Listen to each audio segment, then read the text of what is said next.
Calcium से भरपूर दूध की मात्रा अगर प्रत्येक बच्चे को अगर उसके नवजात जीवन से लेकर के 15 साल तक दी जाए तो उस बच्चे में किसी प्रकार की कोई दिक्कत भविष्य में नहीं होती है। हम बच्चे को दूध से दूर रखने की कोशिश करते हैं या फिर बच्चा दूध से दूर रहने की कोशिश करता है, ये दोनों ही बातें गलत हैं। हमें चाहिए कि अपने बच्चे को भरपूर मात्रा में दूध देना चाहिए। आप जानते हैं कि दूध में कैल्शियम होता है और यह अति आवश्यक है शरीर की हड्डियों के लिए और अन्य आवश्यक तत्वों के लिए। मैं सभी से ये कहना चाहूँगा कि अगर पढ़ने वाले विद्यार्थी हैं तो उनके लिए दूध बहुत ही ज़रूरी है। एक गिलास दूध कोई ज़्यादा नहीं होता है। अमूमन गांव में रहने वाले लोग तो एक एक गिलास क्या दो दो तीन तीन गिलास तक भी दूध पी जाते हैं और वो बच्चे शारीरिक रूप से स्वस्थ भी नज़र आते हैं और स्वस्थ ही नहीं, पौष्टिकता के साथ साथ उनके चेहरे पर ग्लो भी नज़र आता है।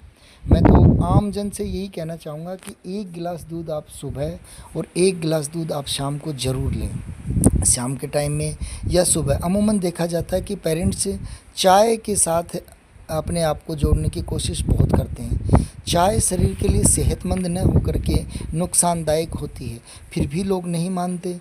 चाय पिएंगे ही पिएंगे, बोलते हैं सर में दर्द हो जाएगा, बोलते हैं कि इसके बिना तो खाना ही हजम नहीं होगा। पता नहीं कौन कौन सी भ्रांतियाँ अपने मन में पाले हुए हैं। पर मैं आपको ये बता रहा हूँ कि जीवन में अगर शरीर है तो सब कुछ है, और शरीर है उसको बचाने के लिए हमें तरह तरह के यत्न और उपाय करने की आवश्यकता पड़ती है, जिसमें कोई ज़्यादा सी ज़रूरत नहीं है। हमें तो केवल एक गिलास दूध सुबह चाय की जगह गर्म करके अगर दूध पी लिया जाए तो निश्चित रूप से उसके अच्छे और बहुत अच्छे फ़ायदे आपको नज़र आएंगे।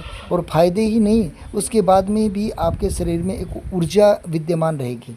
माताएं हैं जो छोटे अपने बच्चों को दूध पिलाती हैं। इसके अलावा मैं तो ये कहूँ कि गर्भवती माताएं हैं वो भी दूध का अगर सेवन करती हैं तो अपने बच्चे के लिए बलवर्धक, पौष्टिवर्धक और ताकतवर होता है। स्वयं में जो कैल्शियम की पूर्ति न होने के कारण से तरह तरह की व्याधियाँ, बीमारियों का पालन हम कर लेते हैं, अपने शरीर में आ जाती हैं, तो उनसे बचने का सबसे बढ़िया उपाय केवल दूध है। और दूध से बनने वाले और भी जो पोषक तत्व हैं, दही हैं, उसके बाद में घी है, उसके बाद में अलग अलग और भी चीज़ें हैं, उन सब का भी इस्तेमाल किया जा सकता है। लेकिन दूध अपने आप में एक अलग महत्व रखने वाली एक ताकत है। दूध वास्तव में ही मनुष्य जीवन के लिए एक बहुत बड़ी ताकत है, उसका उपयोग आपको ज़रूर करना चाहिए।